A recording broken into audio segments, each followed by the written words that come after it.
Good afternoon, everybody. Welcome to this FIP webinar on the pharmacist in the prevention and management of vector-borne disease, a perspective from the Western Pacific region.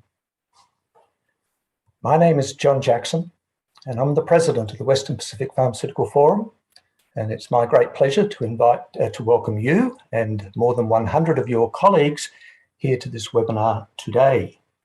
The stimulus for this webinar is a publication by FIP on vector-borne disease, and our objective, as stated in the title, is to look very specifically at vector-borne disease in our region, the Western Pacific region, and the role of the pharmacist. As you can see from the slide, we've got a range of excellent speakers for you this afternoon. But before introducing each of these speakers, I'd like to go to some announcements. To start off with, we are, as you heard, recording this webinar, and so it will be available to you to listen back to on www.fip.org at a later time. If you have questions, and we hope you do, please use the question box at the bottom of your screen, and we'll attempt to answer those questions during the presentation. We are always looking to improve the webinars we present, so your feedback is very welcome. And if you haven't already, I would strongly recommend that you consider joining this wonderful organisation of FIP. At this stage, I'd like to thank a number of the FIP staff, Mila, Ruben, Gonzalo, for all their wonderful assistance in organising this webinar. And of course, I really need to thank our speakers. You can see on the screen the speakers that we have lined up for you today: Dr. Aya Ejima and Dr. James Kelly from the WHO Western Pacific Regional Office, Dr. Renly Lim from the University of South Australia, and from the Philippines, Dr. Judy Lynn Solidium. As I said, your questions are always welcome. Here we have the learning objectives. Obviously, we start by trying to identify the most prevalent vector-borne diseases in our region, describe the characteristics of morbidity and mortality of those vector-borne diseases, and identify the most relevant roles that pharmacists can play in the prevention, management, and optimal treatment of those diseases. Just a bit of overview, and this is more of a global overview before we hear from our speakers on the Western Pacific region. We recognise that vector-borne diseases are a major issue globally, causing a massive death toll. Malaria are obviously well known and the major cause of death through vector-borne disease, but a range of other vector-borne diseases, including dengue, that you see there. On the next slide, we've got some more vector-borne diseases, not all of these prevalent in the Western Pacific region, but what you can see as you glance through here is that not only is there a range of diseases, but there's a range of vectors as well. And pharmacists are very well placed to be able to assist in addressing those vectors as well as treating the disease. On the next slide, a summary point there. Historically, these vector-borne diseases were fairly specific to regions where they were endemic. With climate change, global warming, the massive amount of travel that people were doing prior to the current pandemic, vector-borne diseases have become more widespread and so relevant to all of us, no matter where we practice. On the next slide, if we can move past that one, please, you can see here that the webinar that we're participating in today is just one of a series that FIP have managed on the basis of the publication. And our colleagues in the Americas, the African region, Eastern Mediterranean, have already had the benefit of this, and it will be followed by similar webinars in Southeast Asia region and in Europe. Over the last few years, FIP has done a lot of work to establish the FIP development goals, all 21 of them.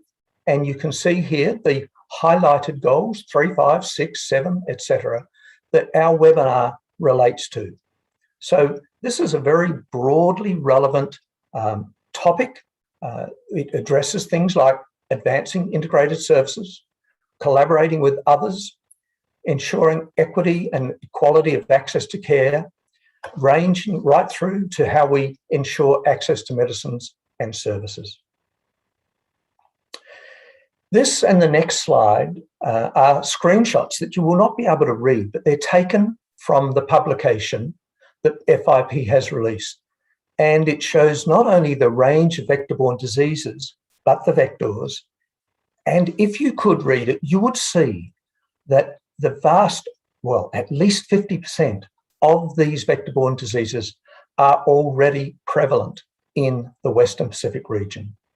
Consequently, we are very topical in bringing this webinar to you today. This is the publication that FIP has released. It's available in English, Spanish, French, and Portuguese. And I do recommend that you seek that out on the FIP website. So the next thing for me to do is, in fact, to introduce to you our first speakers. We have two people, as I said, from the WHO Western Pacific Regional Office who are going to present the diseases that are prevalent in our region. Dr. Kelly will be the first speaker. He's the malarial focal point at the Western Pacific Regional Office. He provides technical support to the 9 malaria endemic countries in our region to accelerate malaria control and elimination. He's a graduate of Emory University in Atlanta, the USA, and earned a PhD in tropical medicine at the University of Hawaii. His colleague will follow James, and that will be Dr. Yajima, who is the focal point of neglected tropical diseases, control and elimination in the WHO Western Pacific Regional Office. She coordinates the WHO headquarters, country offices, donors and partners to provide technical support for neglected tropical diseases, endemic member states in the region for accelerating control and elimination of neglected tropical diseases. As you can see, both speakers are eminently qualified to speak to us on this topic today, and I'd like to invite James to commence his presentation. Thank you very much, John, for that kind introduction. Good afternoon, everyone. It's a pleasure to be here with you and share some updates on malaria in the Western Pacific region. Next slide, please. So the region is home to over 760 million people at risk of malaria in 10 countries. John said 9, but actually that is true in 9 countries. Just last month, it was 10 until just last month when WHO certified China as malaria-free, which is a major milestone for both China and the malaria world. Malaysia has also reported 0 indigenous malaria cases for over 3 years, but it is still challenged by zoonotic malaria, whereby humans are the accidental hosts from transmission between the monkeys.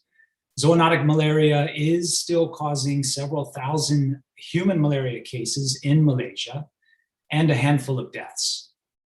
In Republic of Korea, South Korea is reporting roughly 500 annual cases in its military personnel, primarily along the northern border with North Korea, along the demilitarized zone.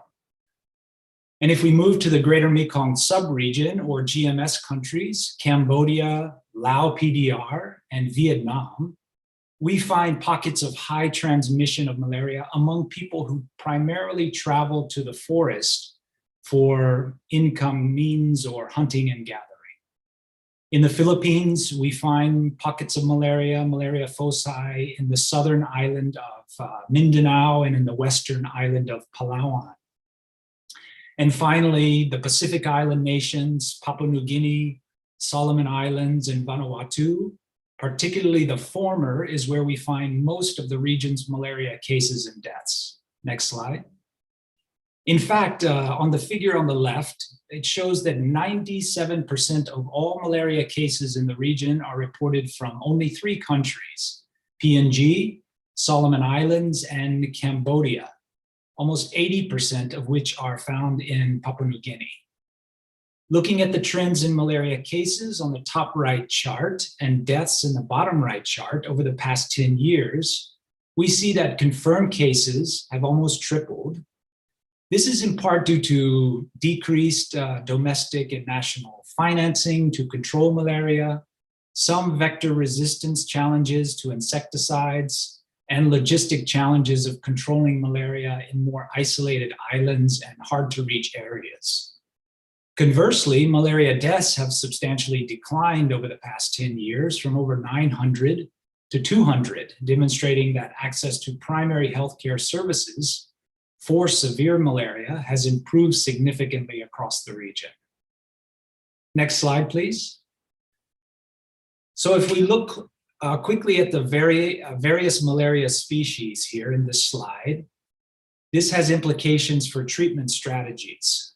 We notice that 2/3 of all cases detected are falciparum malaria, and just under 1/3 are vivax malaria. The other species diagnosed in small numbers are P. ovale and P. knowlesi, which is the zoonotic malaria that I mentioned, found primarily in Borneo, Malaysia. From 2010 to 2019, we have observed a reduction in falciparum malaria in most countries, particularly in the greater Mekong subregion, due to more aggressive efforts to combat anti-malarial drug resistance, which I will discuss briefly in a bit. Now, only several dozen falciparum malaria cases are being reported monthly across the entire GMS. The subregion has set the goal to eliminate falciparum malaria by 2023. Next slide, please. The malaria vector includes mosquitoes of the Anopheles species, of which there are many in the region. WHO is collecting insecticide resistance data for insecticides used in malaria vector control tools, such as bed nets, which are known as LLINs, and indoor residual spraying, or IRS. Data from 2019 demonstrates some resistance to major classes of insecticides, primarily to the pyrethroids and the organochlorines. Next. I'd like to take a few minutes now to briefly touch on malaria treatment and drug resistance, as this has direct implications for pharmacists. Artemisinin-based combination therapies, or ACTs, are recommended for the treatment of uncomplicated malaria. First-line treatment in countries in the region include artemether-lufamantrin, AL, artesunate mefloquine, ASMQ, and ASPY. The 6 ACTs shown here in this slide are actually highly efficacious in most of the world. But in our region, specifically in the GMS countries, P. falciparum resistance poses some challenges. Next slide. To respond to drug resistance, we need systems that detect changes in how well the recommended treatment is working and implement changes in policy to address limitations to drug efficacy. WHO, together with malaria programs, monitor drug efficacy through therapeutic efficacy studies, or TES. Additional information can be gathered from screening genetic changes associated with parasite resistance through specific molecular markers. Next. I won't detail this slide on definitions, but it's here for reference. However, I would like to emphasize the definition of treatment failure, for which I'm sure most of you understand very well.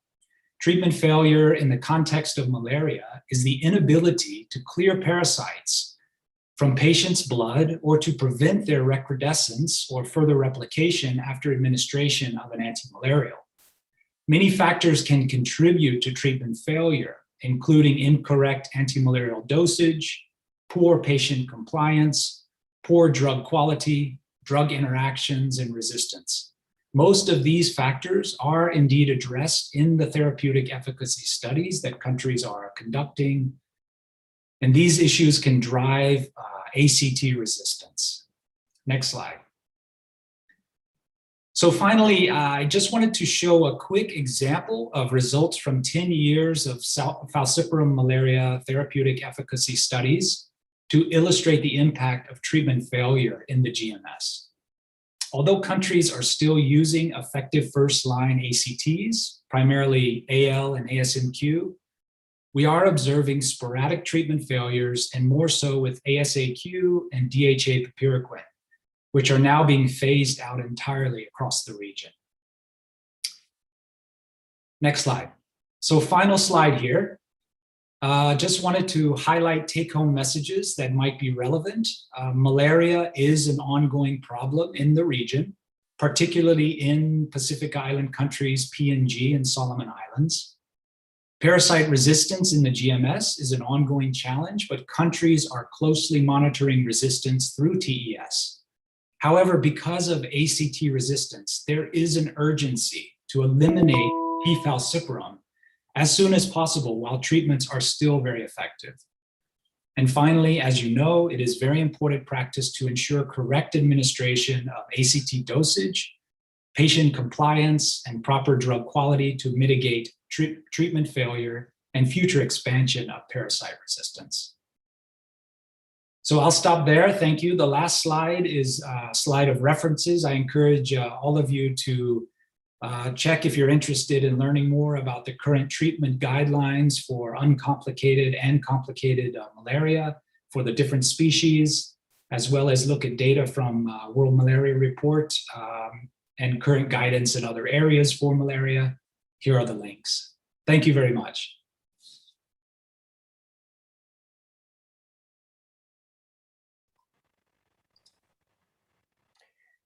Thank you, James. Now we'll move straight on to Aya. If Aya, would you continue the presentation, please?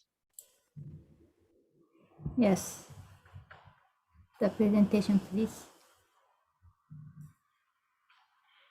Okay, so my name is Aya Yajima. So I'm the NTD focal point, neglected tropical disease focal point in the same office with James, the WHO WebPro. So next slide, please.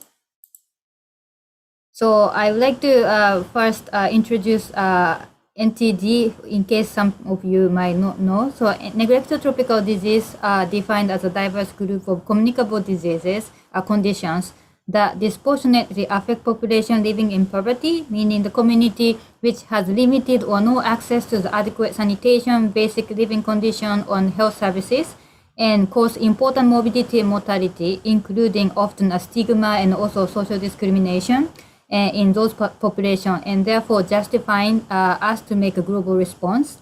And also these diseases primarily affect population living in the tropical and subtropical areas. And also importantly, they are the one immediately amenable to broad control, elimination, or eradication by applying one or more of the 5 public health strategies recommended by WHO. Next one, please. So these 5 public health strategies for control and elimination of NTDs include first of all, the most important one is preventive chemotherapy, or so-called mass drug administration. Basically provide administrating the large scale for the entire population of the medicine to reduce the transmission and ultimately interrupting the transmission, and also to provide the disease management and rehabilitation care for those who have a morbidity, a long-lasting morbidity due to the NTD.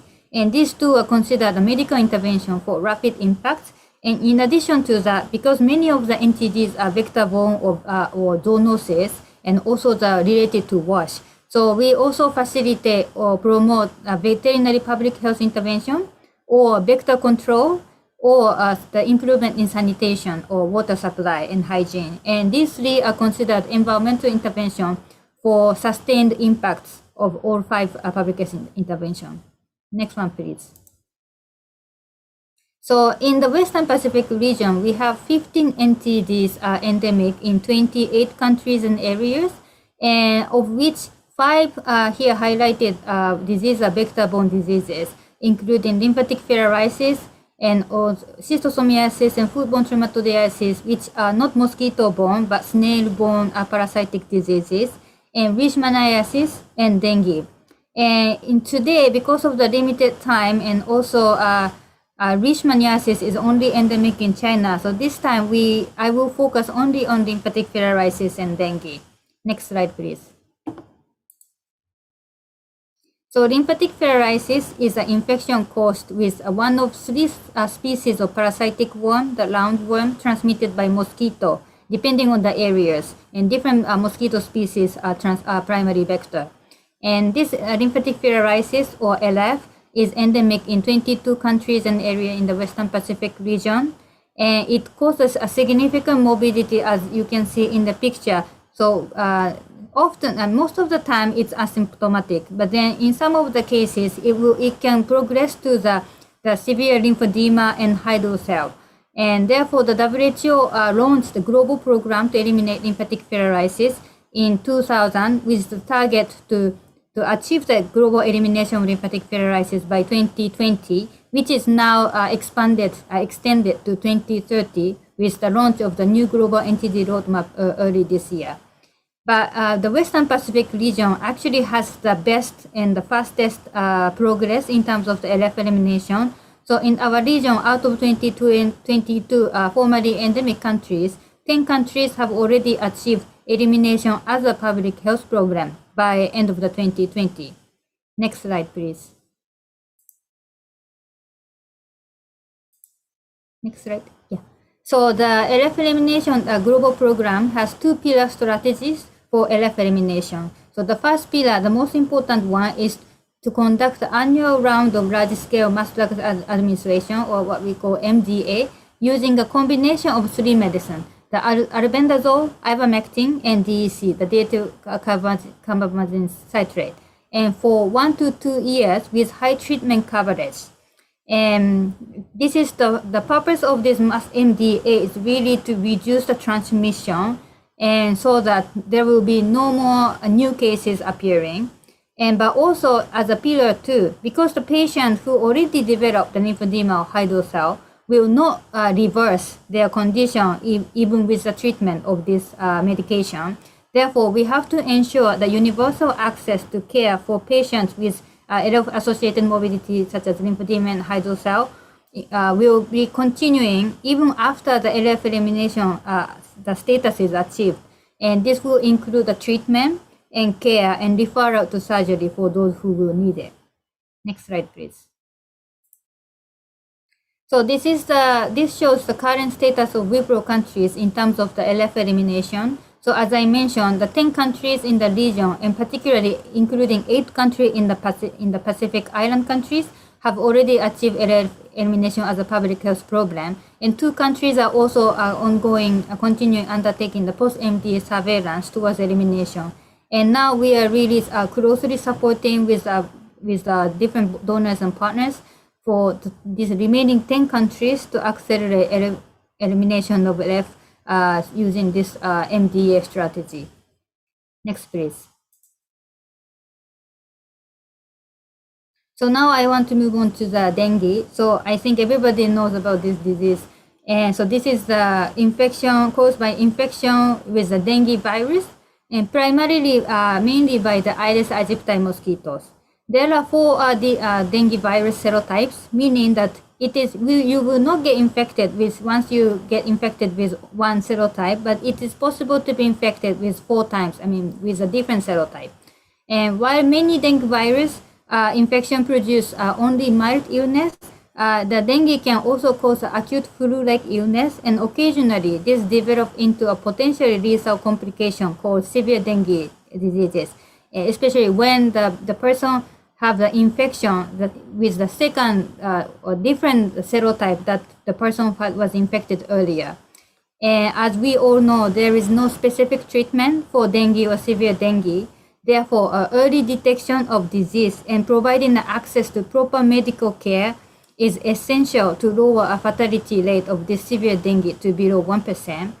And also another challenge of dengue is that this Aedes aegypti mosquito breeds mostly in man-made containers, which is often abundant in an urban setting, and they bite throughout the day. So they are day biter, different from the malaria mosquito, which mainly bite in the evening. So that's why, as you can imagine, it's extremely difficult to control and prevent the biting. And it is really essential to control the dengue, the community engagement to ensure the contain and sustain the cleanup of the community to eliminate the mosquito breeding site. Next, please. So this two map is shown in the Western Pacific region. Is globally the number of reported dengue cases in 2019 and 2020 published by the European CDC. And as you can see on the right side of each map, the Western Pacific region obviously has one of the high burden region in the world after the America region and also the Southeast Asian region. But the magnitude of reported number of cases, as you can see, was less in 2020 compared to 2019. Next slide, please. And looking at the situation also in 2021, in some of the countries in the region with the highest burden of dengue recorded, here again, the cumulative number of cases in all these countries up to today in 2021 is even lower than the cases, the number during the same period in 2020. Next, please. And this is also some of the situation in the Pacific. And so this could be potentially attributed to a number of factors, but one reason could be that all countries, most of the countries in Asia sub-region out of the Western Pacific region, they experienced a serious outbreak of dengue in 2019 and also in 2020. So anticipated outbreak due to so the many countries were also anticipating the outbreak coming from the neighboring country, and therefore the health ministries made a significant effort with the support of WHO and other partners to enhance in-country coordination and also strengthening of the clinical case management and also vector control intervention, and also intensify the risk communication for public health practitioners and social mobilization for dengue prevention and control. And in 2020, many countries were also already proactive in preparing for vector control and also dengue case management supplies, and reminding the citizens to be vigilant and also proactive in eliminating the Aedes mosquito, the breeding site elimination, which cause dengue fever. Next, please. So now I'd like to touch on the potential roles of the pharmacist in the control and elimination of vector-borne NTDs. So in control and elimination of vector-borne NTDs, so the important work is implementation of this MDA campaign, and particularly in the area where we closely collaborate with pharmacists, the area of strengthening supply chain management and also primary healthcare capacity on pharmacovigilance, which is really an important aspect of our work on the NTD. And of course, the similarly important area is health education and also community engagement to ensure that people participate in MDA campaign, and also for dengue control. They have to clean up and eliminate potential mosquito breeding sites, particularly in backyards or in construction sites. We also have to ensure access to quality assured medicine and vector control supplies, and also diagnostics throughout the endemic or outbreak prone areas. And these are often the areas that NTD program do not have a right capacity and the skills and strengths. And there is a lot you as a pharmacist can support in various countries in the region to support strengthening of these very important health system components. Next one, please.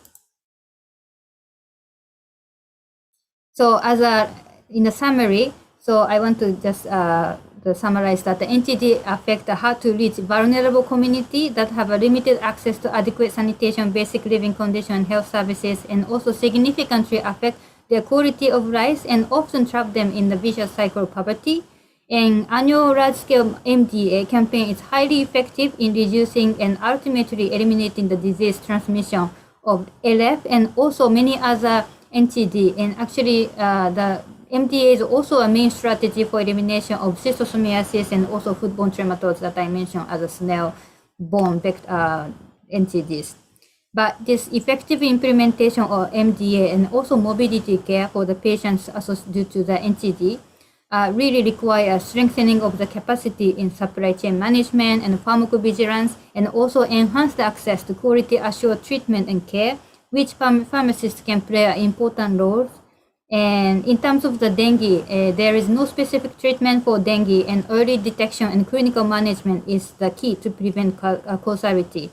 But control of day biting mosquito also is very difficult one, and so it requires effective community engagement to ensure a clean environment without mosquito breeding sites. I think that's all for my presentation. Thank you very much for your attention.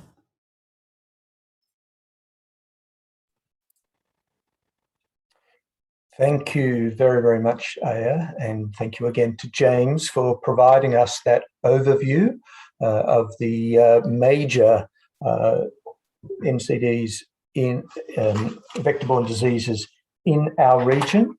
Can I remind you, as you've been listening to those presentations, if there are any questions that you would like answered, please put them in the Q&A box. I noted there are a couple there, but welcome your questions, and we'll have the opportunity shortly to have those questions answered by our experts.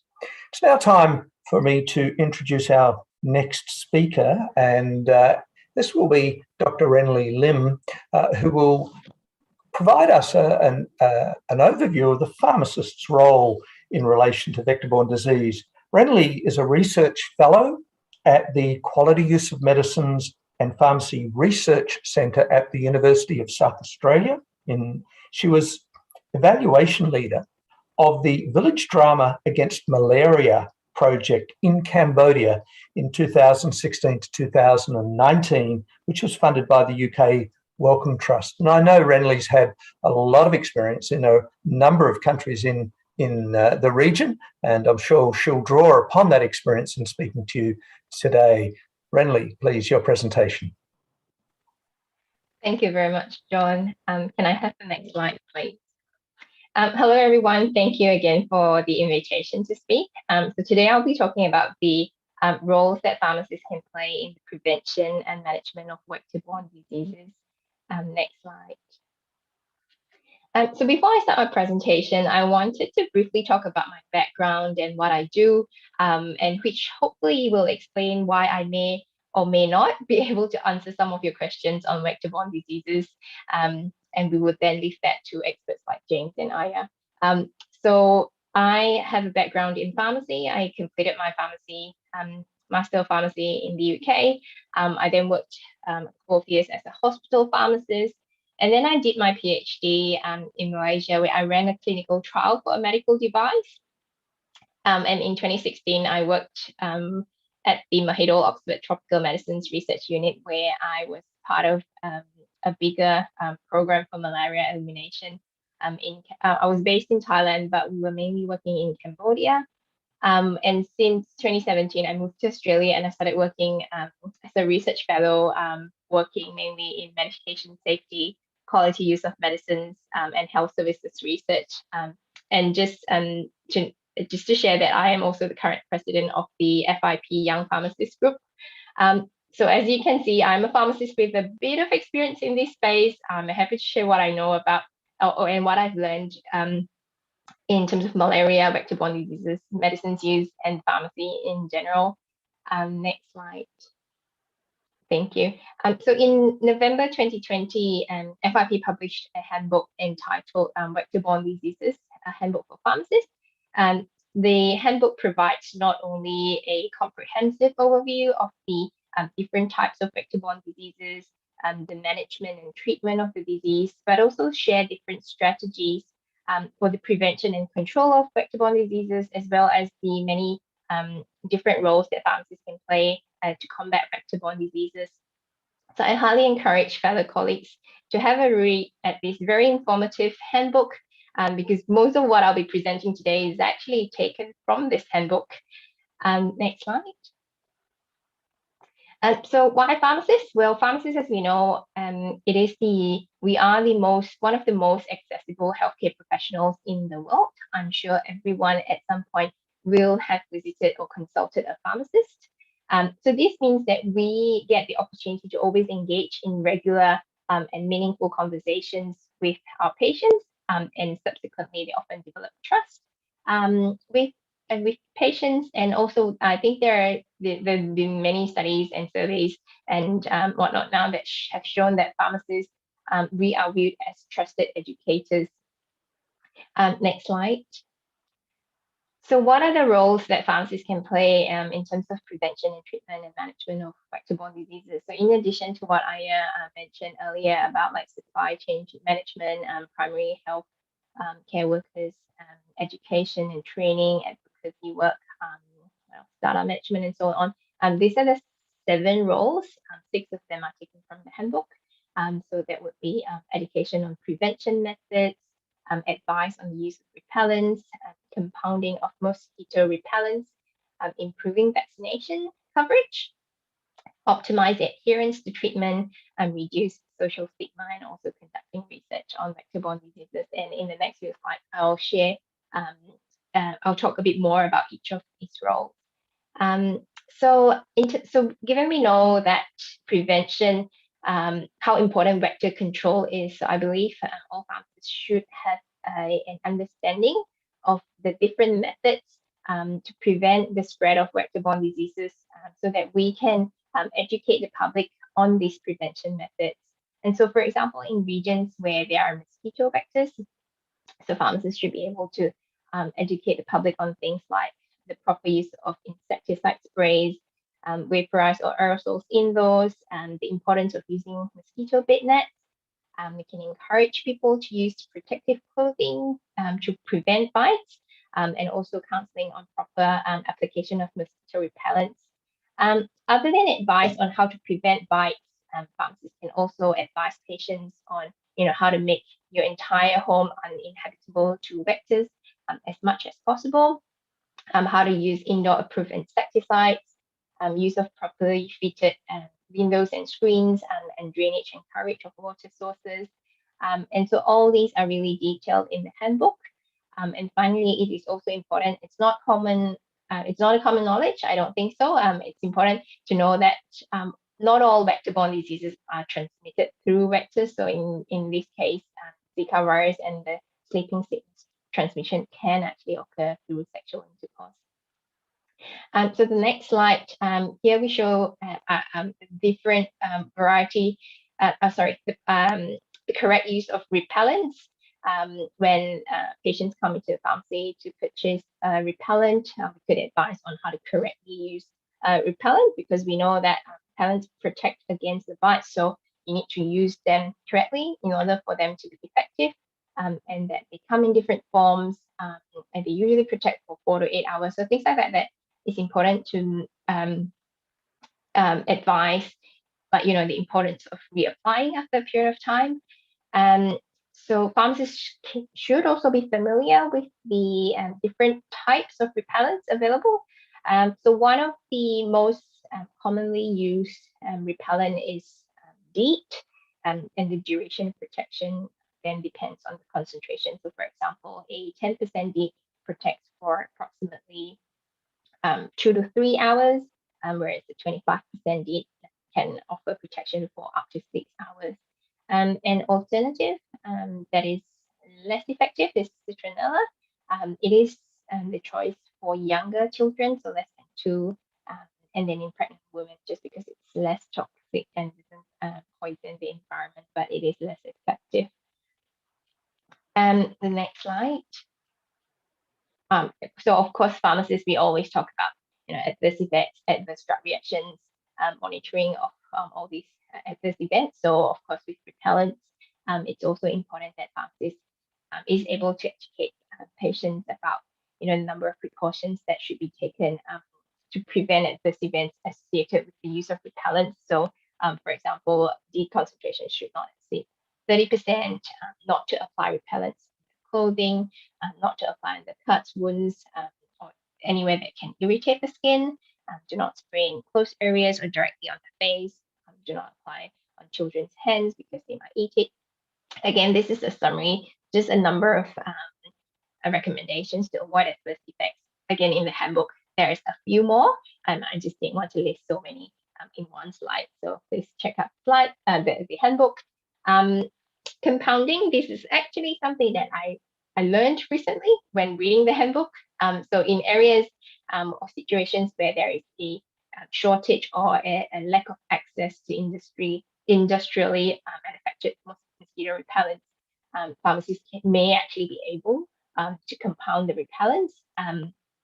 And there is actually a technical guide that is published by the Pharmacists Association of the Province of Buenos Aires in Argentina, if anyone is interested to have a read. Next slide, please. So what else can pharmacists do, with COVID and all that? Pharmacists really plays a role in contributing to improving vaccination coverage, and that could be through several ways. So pharmacists can raise awareness about vaccines. There are, however, only a few vector-borne diseases that have vaccines. So, for example, dengue, JE, malaria, tick-borne encephalitis, and yellow fever. And also each vaccine has its own administration schedule. And if anyone is interested to know more about this vaccination schedule, I think it is also available in the handbook. Pharmacists can also address concerns by providing evidence-based advice. Pharmacists can play an important role in patient counseling on various issues, not just about vaccines for vector-borne diseases.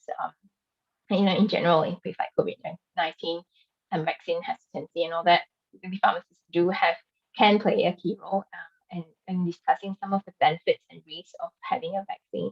And finally, pharmacists can administer vaccines. Although I know in many countries, I think in many countries pharmacists aren't allowed to administer vaccine, but I believe that with proper training and continued advocacy, and more pharmacists will be able to vaccinate in the future. And following administration, and pharmacists obviously are responsible for proper documentation, including those information in patients' electronic health record or immunization database, and monitoring of any adverse events that occur following vaccination. What else? So the next slide shows, I think I also mentioned about the importance of compliance to make sure that we can combat the vector-borne diseases. So we know that adherence to medication is key to effective treatments. If you don't take medicines, there's no way that we could cure the disease unless if you wait until you recover on its own. If you do, but also there are also many other factors that can contribute to non-adherence, as pharmacists we would know. So identifying some of these underlying issues, for example, whether it's health literacy issues, how can we address some of these gaps? What are the questions and concerns that patients have when taking medicines? Could cost be an issue? Insurance coverage or funds, or even like transportation. Like some patients, they just can't, or they can't go to your pharmacy physically, or if they are, for example, if they're homebound. So what are the other ways that pharmacists can promote adherence? And also some other methods, such as could you have a follow-up call, other communication channels arranged for next visit, and so that you could provide more support for pharmacists. And next slide, please. I think as Aya showed just now, that some vector-borne diseases, they can cause a bit of disfigured limbs and scars. And so, for example, LF that Aya mentioned earlier. So it may be associated with social stigma. So pharmacists are also encouraged to provide extra support, patients, empathy to address some of the concerns and treat patients. Most importantly, treating them the same as you would other patients, but with extra support. So seeing beyond the disability, but treating them according to what they need. Next slide. And of course, I think pharmacists are working in research, and I believe that pharmacists can contribute a lot in terms of research, in terms of development new medicines and vaccines, ensuring quality of use of medicines, and in medication safety, monitoring of adverse events following some of these medicines, how to optimize use of medicines, correct dose, frequency, and all that, adherence. Pharmacists can also be involved in health promotion programs that are organized by, say, for example, WHO, FIP, and also be part of elimination of vector-borne diseases, which I was involved in. And in the next few slides, I'll talk about a bit of my experience while working with the Mahidol Oxford Tropical Medicine Research Unit. Next slide. So as the previous speakers have already mentioned, I'll go through this quite quickly. What I was involved with was malaria elimination efforts in Cambodia, and the goal was to eliminate malaria by 2023. So in Cambodia, since 2013 and 2015, the Mahidol Oxford Tropical Medicine Research Unit has been doing a lot of prevalence studies and mass drug administration to get the whole village to take medicines for malaria to interrupt malaria transmission. And that project was funded by the Wellcome Trust and Bill and Melinda Gates Foundation, and it's initiated by the University of Oxford. Next slide.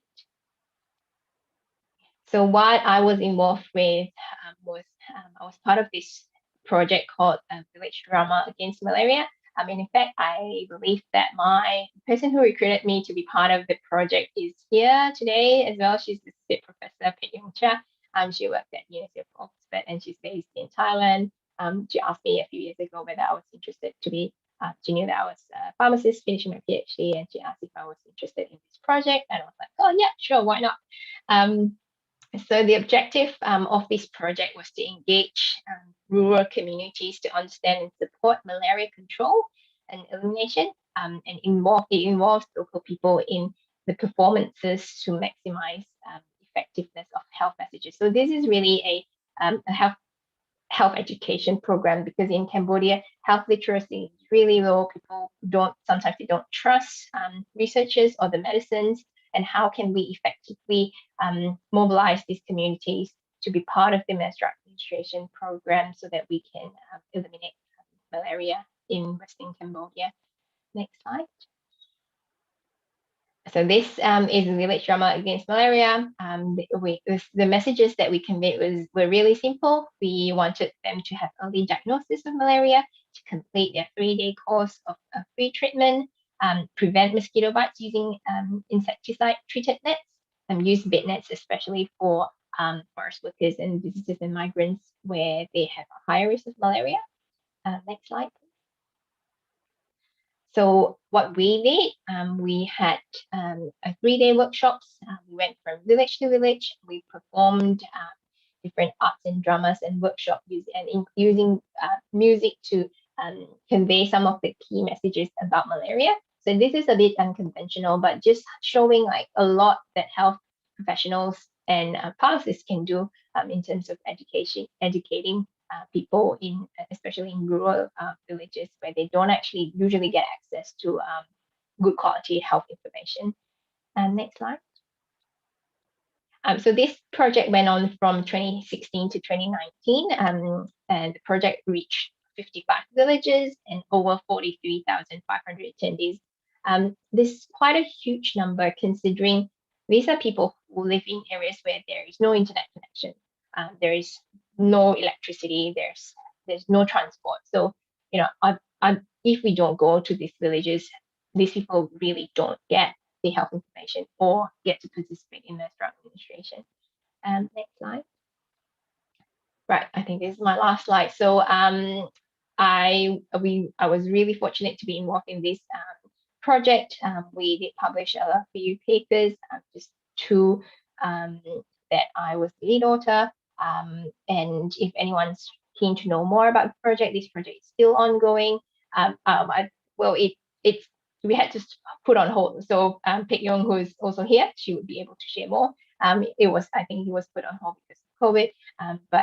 So Pek Yong leads this project, and I was really fortunate, so thank you to her for recruiting me back then in 2016 to be part of this larger project. So this just wanted to share some of these experiences that I had working in this project, because I think it's quite uncommon probably for pharmacists to think that, how do I contribute to vector-borne diseases besides, just educating patients or dispensing medicines in the pharmacy. So there is really a lot that pharmacists can do in this space. I think this is my last slide, so thank you so much. Back to you, John. Thank you very, very much, Renly, for demonstrating the wide scope of possible engagement by pharmacists in vector-borne disease in our region. An amazing story that you have there. And it actually strikes a chord with what we're going to hear now from Judy Lynn Solidum, who is also a pharmacist, pharmacologist, and an environmental scientist. She is a professor at the University of the Philippines College of Pharmacy, but she is also a storybook writer, editor, and reviewer. And as you will hear, she has applied these skills to vector-borne disease. So, Judy Lynn, I'd really welcome your contribution this afternoon. Thank you very much, John. Hi, great day, everyone. Though it's raining and flooding hard here in the area where I am in the Philippines right now, it's still an awesome day because we are all here gathered for this webinar. Well, I won't be sharing slides with you because my story is simple and short, which is about my experience on dengue prevention in the Philippines, environment, and storytelling.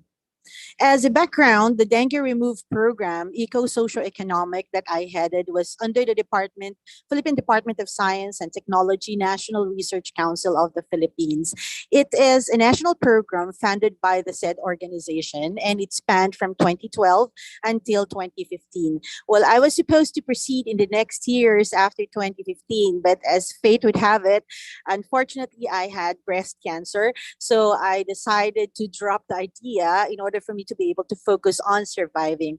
This afternoon, I'm really very happy. Afternoon in the Philippines, morning there in your area. This day, I am really very happy to share this experience with you, standing here not as a cancer patient anymore, but as a cancer survivor. Anyway, let me continue with the experience.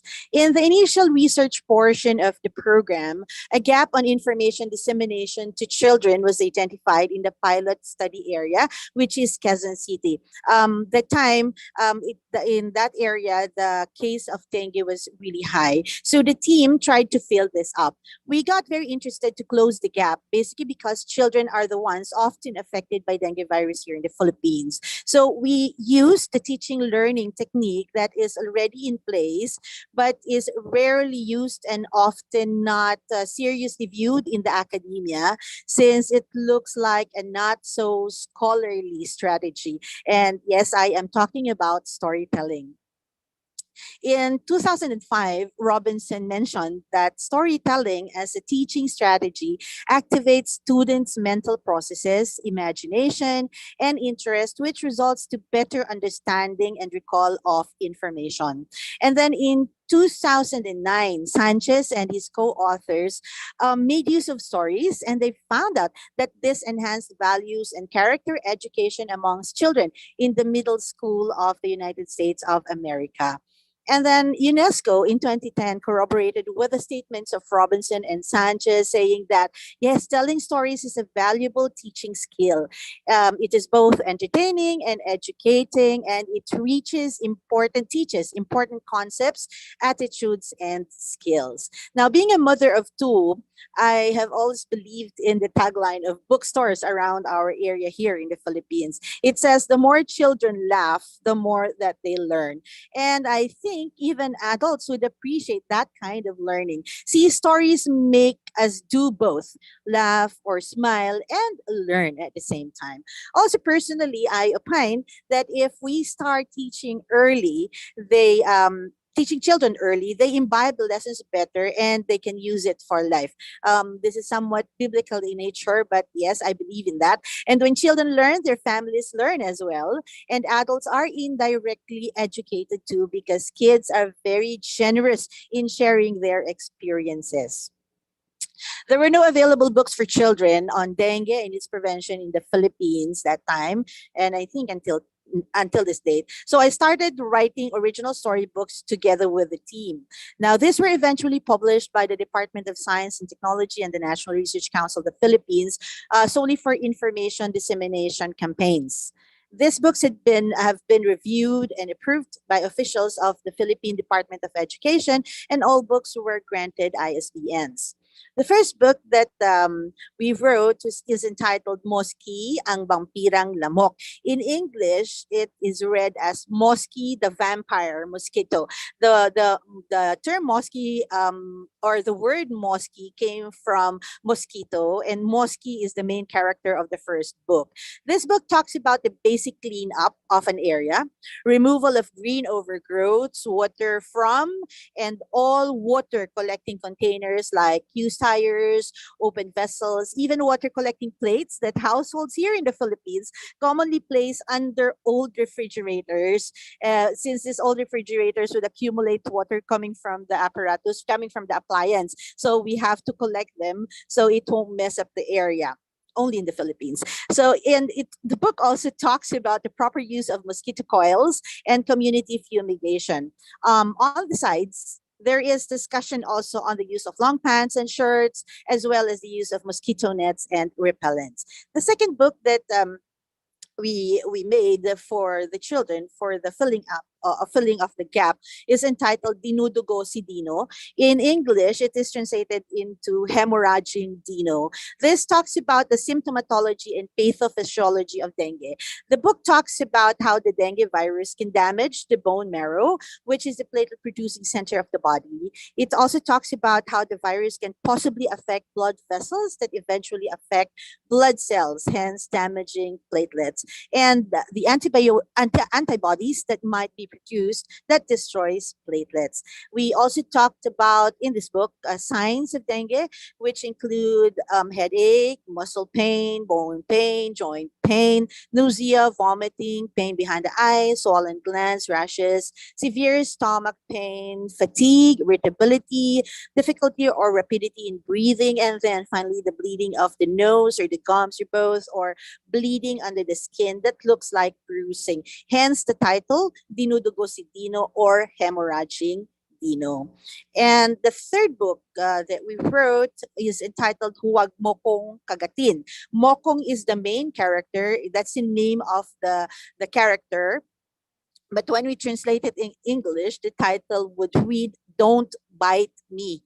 Okay, so this book talks about what must be done when dengue virus is acquired and manifested. And the hospital actually is the first stop, of course. Okay, so, and it's more of like a concise reiteration of books 1 and 2, but there would be special precautions, like, say, for example, antibiotics won't work because some people here in the Philippines would take, and I guess even in other parts of the world, would take drugs like antibiotics, thinking that it will cure the dengue virus.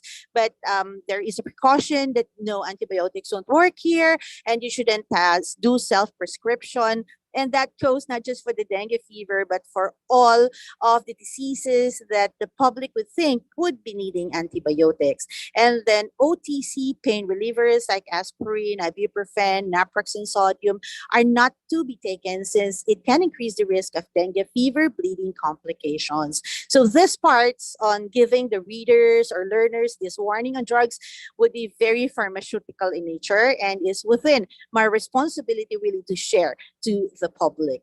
So the information dissemination campaign, that of using the original storybooks that was authored that were authored and then given through storytelling served preschoolers, elementary, and early high school students. We started with a pilot study area, which is Quezon City, and then we expanded to other parts of the Philippines, specific areas in Luzon, Visayas, and Mindanao, in order for us to do the dissemination campaign for the prevention of dengue. And you know what? Each time that we do storytelling, after doing the storytelling sessions, we have observed increased information sticking in the children's memories, as shown in the results of their post-test versus pre-tests. Almost always, the post-test were higher than the pre-test. The scores of the children in the post-test are almost always higher than that of the pre-tests. We started with the campaign in 2012 in using the original storybooks through storytelling. And then in 2013, we were able to see that there was a report coming from the Department of Health here in the Philippines, National Epidemiology Center, stating that the total figure of dengue cases represented a 1% decline compared to 2012. And they've zeroed in that Quezon City had the highest decline in dengue cases. If you would recall,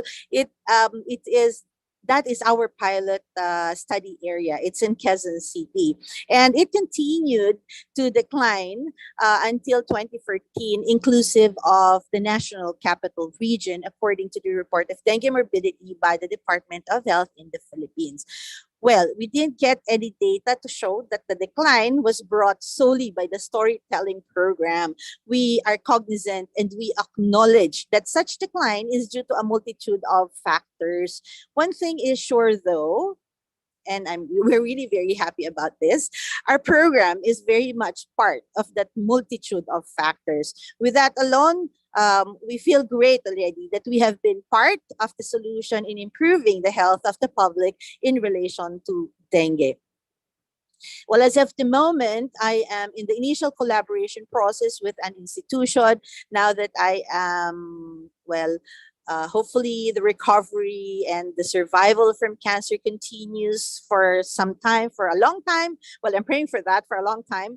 Okay, I am now in collaboration process with an institution in the northern part of the Philippines, and we shall try to translate the books into the mother tongue and see how it students as to the dengue prevention and how it may translate into the decline of dengue cases in their place. The use of mother tongue, it has been said so many times over, can optimize learning of children as well. So storytelling using original storybooks is a powerful tool to educate people, children and adults alike, on scientific or environmental or health concepts, inclusive of important concepts related to drugs under our profession, and other than the usual moral values that we convey from stories. It is also a good strategy as pharmacists to educate the public on disease prevention methods. This intervention method actually on the disease occurrence coming from the end of pharmacists was written, as has been discussed by Dr. Renly, written in the VBD or the Vector-borne Diseases, a handbook for pharmacists. So it was written there, and I think my experience is a manifestation that yes, it works. So we can work on this as pharmacists. So let me reiterate once more that we can effectively educate through storytelling using original storybooks. In fact, other than the dengue books, outside of this project, I do have one, a book for children also for cancer, one for drug addiction, environment, toxicology, phytochemistry. The phytochemistry book has been translated into a short animated film for children. And I have a storybook because of the pandemic, still for kids, entitled Ang Barangay Kamay at Si Coco Bid. When you translate it in English, it reads as The Hand Community and Coco Bid. Coco Bid is the alias of COVID. So it talks about the preventive measures on acquiring COVID-19. It discusses very basic things, basic hand washing, covering of mouth and nose when sneezing and coughing, wearing of face shields and masks, physical distancing. The discussions on these things are livelier as it had been translated to stories. And maybe that's, not maybe, that's the reason why children would retain it better, and even adults would enjoy listening to it and perhaps will not depart from it because it came through a story. So these are very basic but really important things. These are things that we have definitely learned from kindergarten, the very basic year of education that we should always revisit. So with this classic and hopefully revolutionized tool for information dissemination, we as pharmacists, I'm pretty sure, can make our own success storybooks on disease prevention. Thank you very much. Back to you, John. Judy Lynn, a wonderful presentation, a great story. Congratulations for that wonderful achievement. Very, very, very impressive. Look, as pharmacists, we know that socioeconomic status, sanitation, education are critically important social determinants of health, and that addressing these social determinants provide a significant improvement in health outcomes, potentially greater health outcomes than we do achieve through our direct intervention as healthcare workers. So it is amazing to hear both Renly and Judy Lynn talking about how they, as pharmacists, have engaged in education programs of a very different type, storybooks and drama processes to help educate people about vector-borne diseases. I congratulate them both. We are now at the stage where I'm very happy to take questions, and I'd ask all of the speakers to turn on their cameras, and I will look at the questions we've got in the chat and invite you to add more. I see that the very first question that appeared from Vijay Thaler a while ago is in relation to pharmacists creating access to quality medicines. And Aya, I'm going to turn to you. What can you recommend in relation to ensuring the quality of medicines, the integrity of the supply chain, to ensure that when medicine therapy is provided through these MDAs, that it is appropriate medicine for what's being treated? Would you like to speak to that, please? Thank you. I think the question maybe for the NTD medicine and malaria medicine might have a different the context. So I will talk about the NTD medicine, which we mainly do as a public health intervention, most often as a community-based intervention. Then I think from the supply chain and the pharmacovigilance aspect, it's very important that even for the pharmacists, they are all fully aware of the national, the regulatory authorities' recommendation, and also the national treatment guideline, and the medicine being, a lot of medicine actually for NTD is donated through the pharmaceutical donors through WHO, which is already WHO sort of qualified or assured medicine. But sometimes for some of the disease, it might not be the case. So in that sense, it's very important that the medicine being distributed to the communities and also the patients in align with the national treatment guideline, which should be based on the global recommendation as well. Thank you. Would anybody else like to contribute to that question of the integrity of the medicine supply process? Renly. I'd just like to add to what Aya said. I think as pharmacists, a lot of pharmacists that I know, for example, they have their own shop. So I think that if pharmacists can source medicines from reputable manufacturers, knowing that especially in low and middle income countries, substandard and falsified medicines is so prevalent. So if they can source medicines from manufacturers and making sure that the medicines are approved by the regulatory authorities in that country, so I think that can be a way to ensure that the medicine is of quality. Thank you, Renly. I'll move on to another question. Judy Lynn mentioned towards the end of her presentation about the new storybook that picks up the COVID-19 pandemic. And I'm just wondering whether any of you would like to make some observations about changes in things like social distancing, hand washing, and other healthcare responses that we have developed towards the COVID-19 pandemic. James, has this got any relevance to vector-borne disease that you think pharmacists should be aware of and that they can reinforce with their patients and customers? Well, yes, thank you, John. I know that some new behavioral practices have been taken on by malaria health practitioners.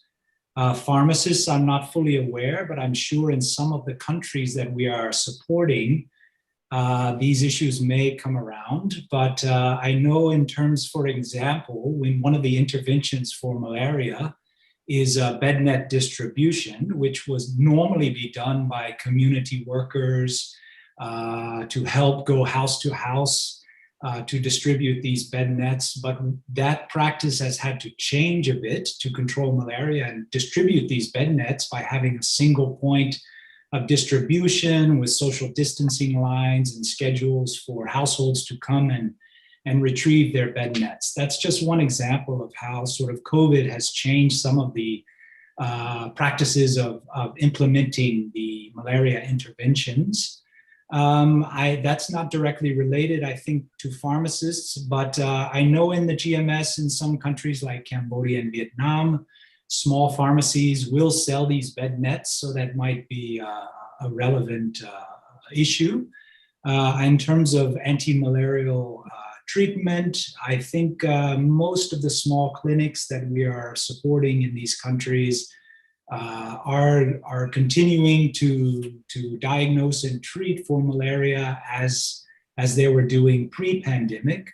But of course, with the social distancing and the hand washing and all of the things we are seeing in the pharmacies, in the health clinics that have changed because of the pandemic. Thank you, James. James, I'm going to stick with you for a minute if I can, please, because there's a question in the Q&A and just suggest to others to add their questions so that we can try to get through them all. But James, this question comes from Vivian Idodo, and it relates to malaria treatment for patients when you don't have access to a malaria test. In other words, empiric decision to treat for malaria when you don't have access to a malaria test. Would you like to start by just addressing the issue of malaria tests, and then Sure. the decision about treatment? Yes, well, WHO, of course, recommends confirming through laboratory means, either a rapid diagnostic test, which are quite prevalent in the field in smaller health centers, or through microscopy diagnosis. But of course, this isn't always available, and patients in far-flung areas that might not have access to a rapid diagnostic test or a health center with microscopy might need to see a nurse in that area or someone who can question the history or of course, in an endemic area, or were they previously in an endemic area to clinically diagnose for malaria. But of course, WHO recommends if at all possible, to have either a rapid diagnostic test done or a microscopy blood smear taken and tested prior to treatment. But again, it really is, this has been an issue, particularly in the most burdensome country, Papua New Guinea, where they've only taken on some of these more easily accessible rapid diagnostic tests over the last 5 years. So it's sort of been an ongoing process to increase confirmation prior to treatment. But of course, this isn't always possible. So yes, indeed, that comes down to the practicing, either the pharmacists in the area, the ones that have the drugs, to try to at least determine if they were in a malarious area, or if their fever, the history of their fever. Thank you, James. Aya, can I pick up with you this question of diagnostic testing as against empiric treatment? What are the testing arrangements for some of the other vector-borne diseases, in particular the ones you mentioned, dengue and LF?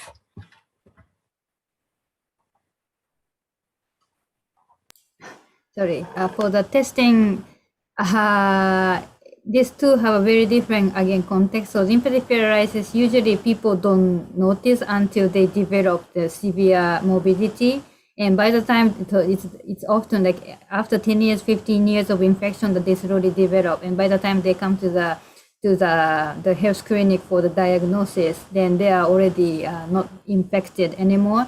So that is why we are recommending this mass drug administration as a very active intervention. And also we make sure that before and after the treatment, we provide, as a WHO, we provide the rapid diagnostic test. We have a WHO qualified rapid test, and so to do the pre and post MDA impact assessment, and not necessarily for every single person to assess whether they have not being infected or not, but to assess the transmission, whether transmission has been reduced or not, because we are really driving to get every community to eliminate this transmission.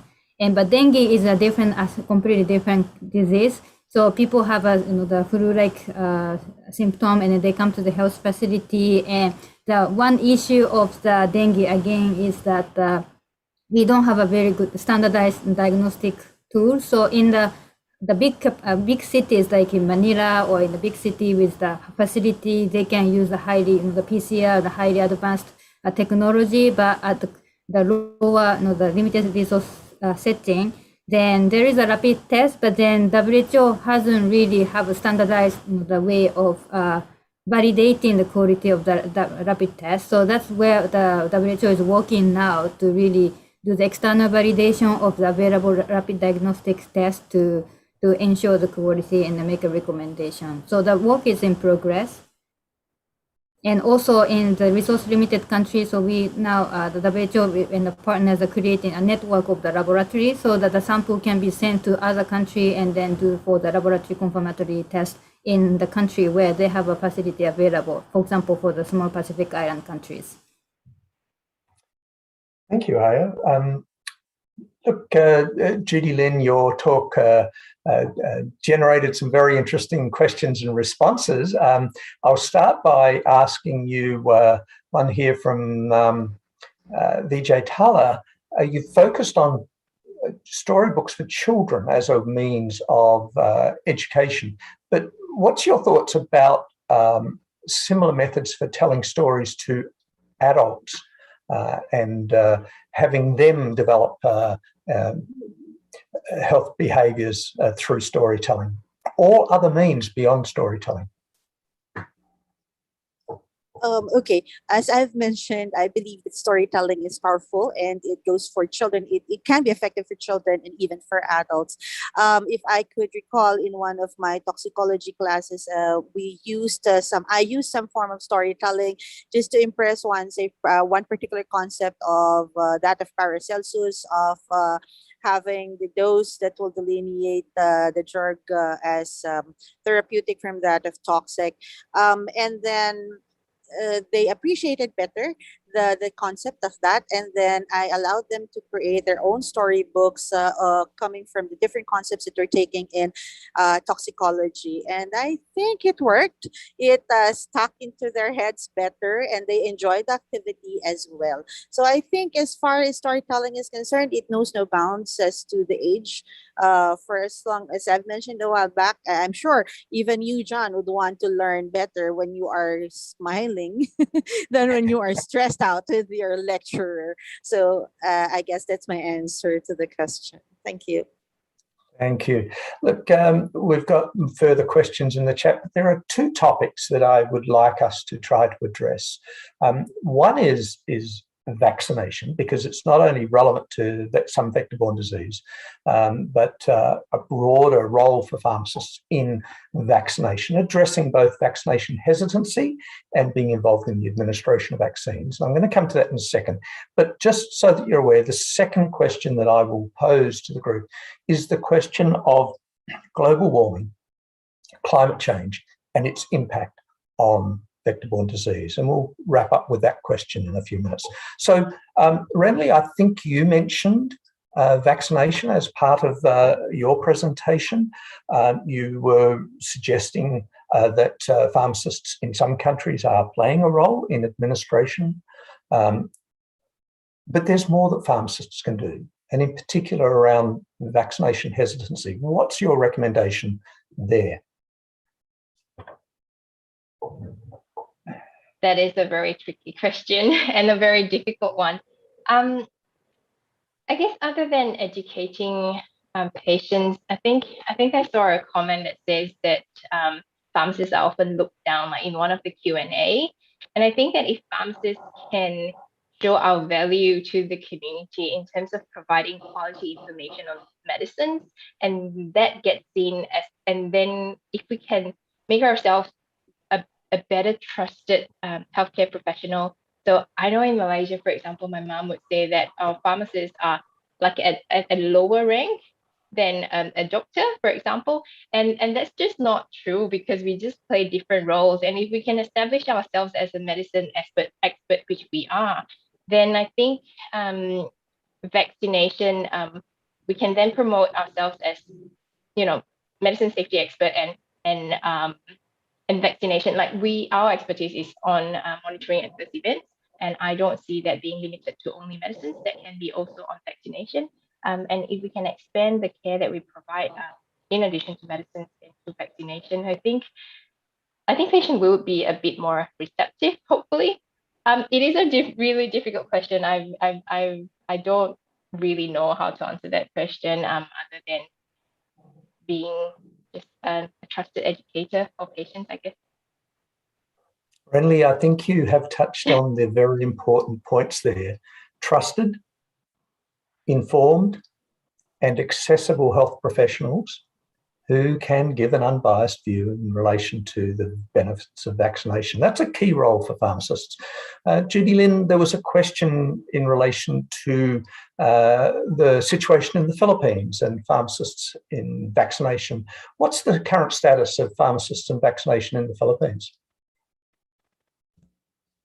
Actually, we are having this program on vaccinating pharmacists. That is important so that the pharmacists can actually engage in the Philippines. Pharmacists in the Philippines can engage ourselves in vaccination.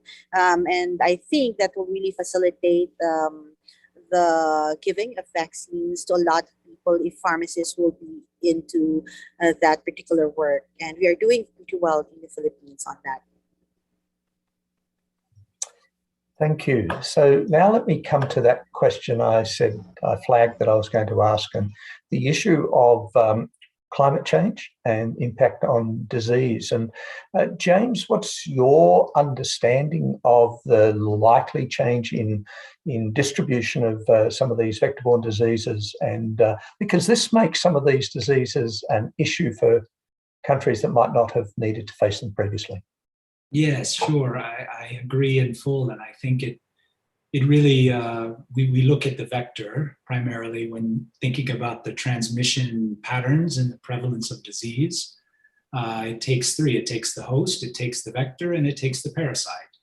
And some of these diseases really are affected by the distribution of the vector. In some of the smaller Pacific Island countries, we see these distribution patterns of prevalence changing as you find the breeding sites change for the vector, of course. So climate change will affect that depending on how the topography of the land and how the optimal temperatures and settings for the breeding sites for these vectors are changing. So I know there's a good body of research on that.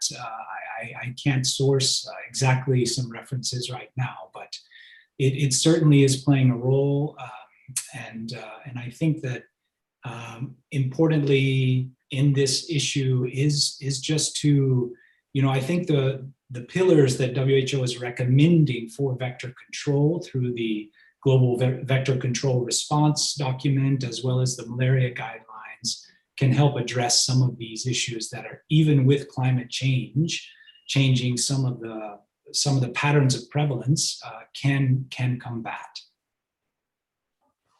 Wonderful, thank you. Aya, did you want to add anything to what James has said about impact of changing climate on vector-borne disease? Yeah, I fully agree with what James mentioned, and especially, for example, dengue. We all, I think, agree that the climate change has a major impact. And for example, in Asia, in the last 20 years, the number of reported cases is really going up, even though the case fatality rate is going down because of the strength and the clinical management and the experience in the capacity in the region overall. But the number of cases is going up and up and up in the last 20 years. And there are many, it's the transmission of the vector-borne disease is very complex. So it's not just mosquito, as mentioned, James mentioned, in fact, the pathogen and the environment. But for the increased number of cases of dengue, partially is attributed to the longer monsoon season in Asia. Then you have a longer period of the rainfall and higher rainfall season and the higher temperature, and that will all affect the potential of the longer the period for mosquito breeding as well. And of course, and there is a lot of research ongoing, but we always discuss about the impact of climate change and vector-borne disease, but it's not really easy to give one concrete answer and what will happen in the future, because it's such a complex, the nature of the issue. But I fully agree that we anticipate the worsening maybe of the vector-borne disease and transmission to do with the climate change, and we really have to be vigilant and then be prepared for the worst to come. Well, thank you for that. Did anybody else want to add to that question? If not, we have had a wonderful hour and a half. We've heard from some really interesting speakers. I thank them all for their contribution, their willingness to help all of our listeners. So thank you to James, Aya, Renly, and Judy Lynn, and thank you to all of those back at FIP Central who have enabled this presentation to be developed and provided to you all today. As we know, there's a recording of this being made, and it will be available on the FIP website. Here's another just quick message for you. World Pharmacists Day, it's becoming a more prominent event every year. I'm very pleased to be able to report, and FIP's a lead agent in creating a focus, a theme for World Pharmacists Day.